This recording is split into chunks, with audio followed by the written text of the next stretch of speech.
It's Disruptive FM. Disruptive FM. Disruptive FM. Welcome to Disruptive FM, where business and culture collide. Sponsored by Microsoft and Branding Strategy Insider. With your host, Jeffrey Colon. Okay, here we go. Hey, what's up, everybody? It's another episode of Disruptive FM, number 22 for the week ending Friday, the 12th of October, 2018. Where in the world did the year go? I'm Jeffrey Colon, your host and audio guide for the next quarter hour, as we dive into the culture of business and check out what's happening in marketing, media, tech, and popular culture. Turn up that bass. Here are this week's trending topics. Marketers re-education. So you're a digital native. Whatever. That doesn't mean anything in this day and age, and here's why. Just because you know how to use technology doesn't mean you know how to use technology, if you catch my drift. The past few years, traditional education means little when it comes to understanding most disciplines. So what? You have a university degree in computer science? Many of the biggest platforms have been built by college dropouts originally enrolled in that major. And you think an MBA means anything? Seems to be more of a waste of $200,000, if anything, with the fact networking and connections can be made with a lot of blood, sweat, tears, and a LinkedIn account. But we can't hide from the fact marketers still go to school and are still being pumped out in droves. But are they ready for what waits them on the outside? Well, we spoke to someone on the front lines about this. Joanne Tombrakos, assistant professor of digital marketing at New York University and consultant. She is educating the future marketers of the world presently, and she has a good idea of what we're still lacking in education and how it is applied to the real world. We spoke to Joanne earlier this week via Skype. Here's what she had to say. So I think we have an interesting population. Our population is very global.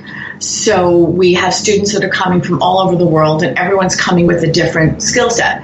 We have some students that are coming in right from undergraduate, especially the ones that are coming from Asia. They tend to go directly. And then we have another group that has had some work experience.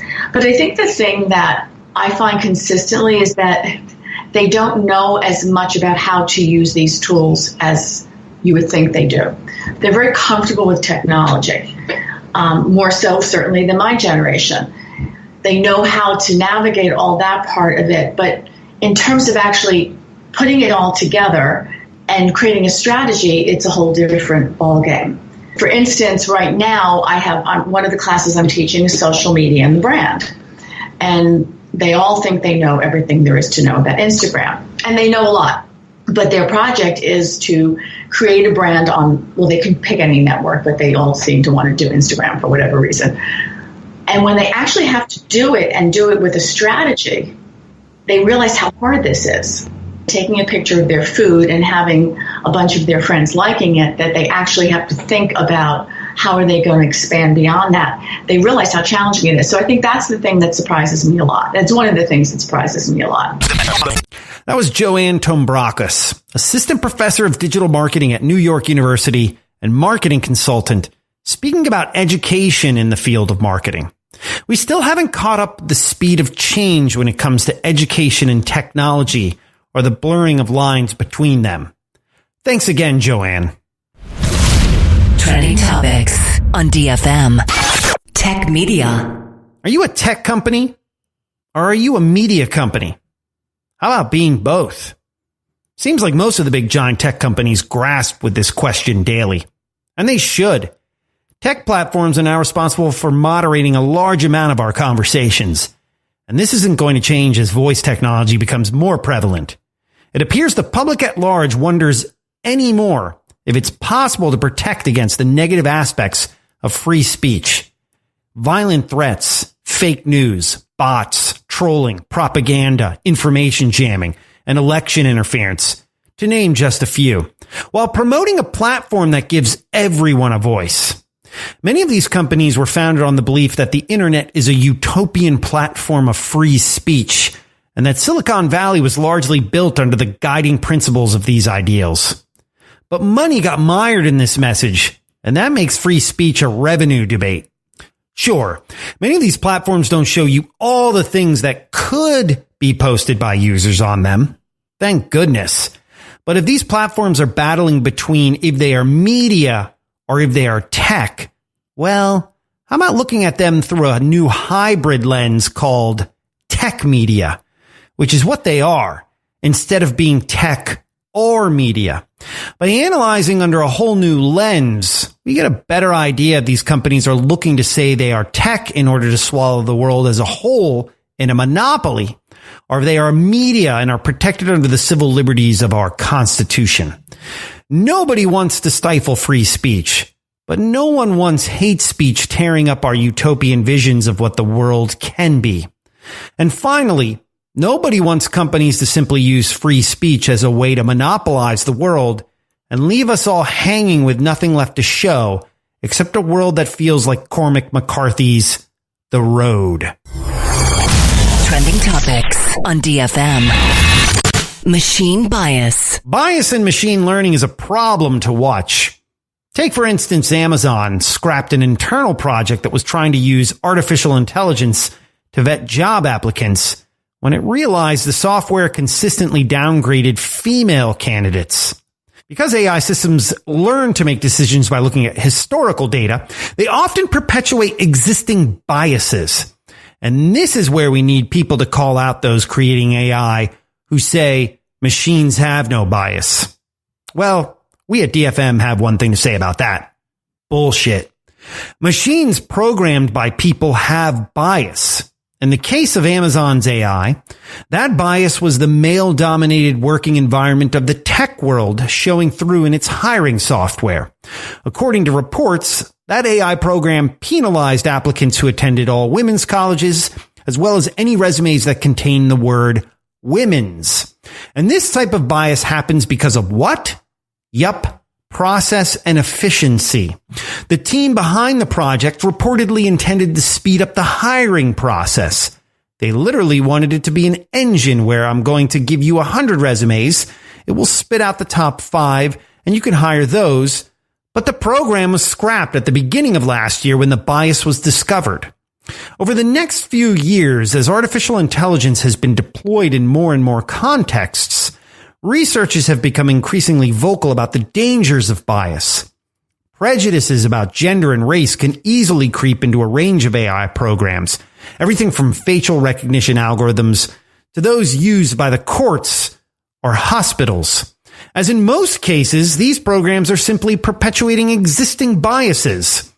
In other words, the machines are taking on the biases of their human masters, also known as their programmers.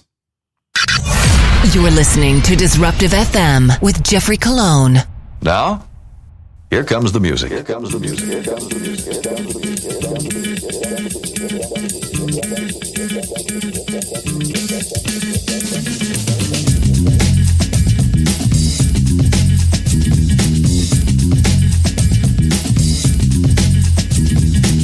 It's Disruptive FM, the culture of business. I'm your host, Jeffrey Colon. In the background, that's new music from Vimode Incorporated Project. It's a track called Afro Funky Now. It's out now on Sound Exhibition Records. You can connect with us on Instagram or Twitter at Disruptive FM. Connect with me personally on Instagram or Twitter at DJGOFFE. Disruptive FM is brought to you by Microsoft and Branding Strategy Insider. For more in-depth analysis, check out Microsoft.com/stories and BrandingStrategyInsider.com. Also brought to you by Iographer. Create better video. At Iographer, they make accessories for your mobile device to help you make professional videos. Learn more about all the products we use at DFM to make our videos at Iographer.com. Also, if you want to win an Iographer for your iPhone 7 Plus, make sure to leave in the comments on our Instagram channel the following. I love Disruptive FM.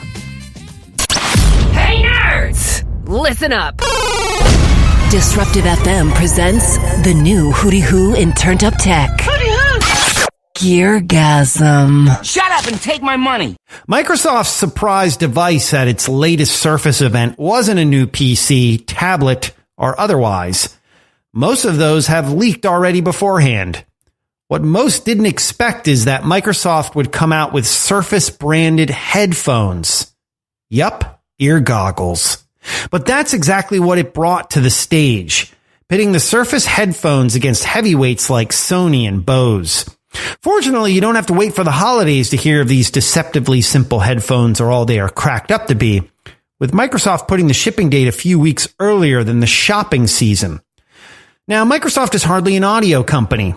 Its one attempt at making an audio product, the Zune, has sort of become a joke in popular culture. These days, though, even the likes of Amazon and Google are taking a shot at the audio market. That said, the Surface headphones' focus seems to be on canceling audio, that is, unwanted noise. With 13 levels of noise cancellation controlled by a simple and discrete dial, Microsoft is immediately taking on longtime title holders like the Bose Quiet Comfort 2. One other thing that few other headphones can do is they support Microsoft's Cortana Smart Assistant. This opens the door soon to an Alexa pair of headphones for Amazon. Mark my word. The Surface headphones retail for $349. It's about that time to take a look at some simmering news items we have our eye on. It's a segment we call On the Radar. Here's what's on our radar. Number 1. Richard Branson says space travel is just weeks away. Virgin Galactic is gearing up for its first trip into space. British billionaire entrepreneur Richard Branson announced this past week. He said we should be in space within weeks, not months. And then we will be in space with myself in months and not years. Branson added that Virgin Galactic would then take passengers into space not too long after. Branson is currently in a race with Elon Musk and Jeff Bezos when it comes to taking commercial passengers into space for the first time ever. Number 2. As the marijuana industry expands, led by legalization in Canada and some United States, pot companies are increasingly in need of experienced executives. Yet the stigma and legal ramifications of marijuana still being illegal in the United States federally surround the drug and have made hiring for executive roles difficult. As Canadian marijuana companies see booming stock values and major consumer brands begin to take interest in the fledgling industry, pot is likely to gain more and more legitimacy among the C-suite. Number 3. Snapchat is joining the push to get young viewers watching TV quality video on their phones every day. The app is launching Snap Originals with animation, romance, and young adult series coming in the next few months. Installments, about 5 minutes in length, will include augmented reality lenses, split screens, and motion graphics. And plot structures are designed to hook viewers up front. Oh boy. All right, that will wrap up our 22nd episode of DFM. Big thanks to guest Joanne Tombrakos for joining us. You can connect with us by following me on Twitter or Instagram at DJGEOFFE.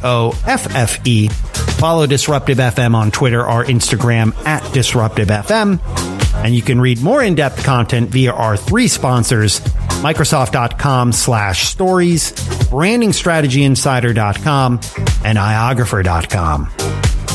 Next week, I'm back again in New York City, speaking at the Microsoft store on 5th Avenue about future-proofing, and sitting down with Patrick Givens, Vice President of Vayner Smart at Vayner Media, owned by the infamous Gary V.